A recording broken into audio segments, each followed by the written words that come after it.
In this video, I'll show you how to add Christmas hearts to images. Ensure you subscribe and turn on the bell notification to this channel for lots of educational guides and contents like this. Now at first, you need to be logged into this.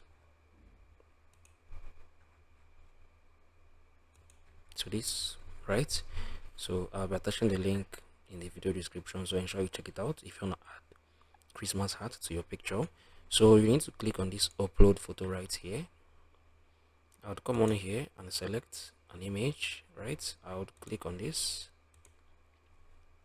I'll click on next. The system is creating your design. It may take a few seconds. Thank you. So this is it.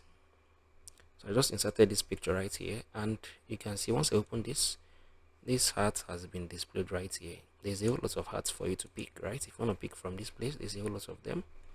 You pick from here. So this is the man, right? I'll just come on here and adjust this heart. Yeah, I think this is okay. Yeah, this is cool.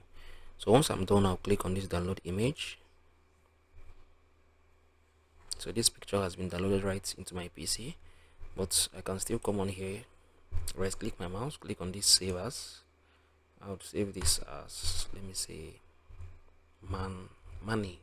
Yeah. So I'll click on this save. So if I go to my desktop, right, I'll go to pictures. You can see this picture money. I save this picture. I would open it, right? So this is the picture. So this is how you can add Christmas heart to images. You can do that to your own image too. Yeah. If you found this video helpful, share your thoughts below in the comment section. I'll see you guys in the very next one.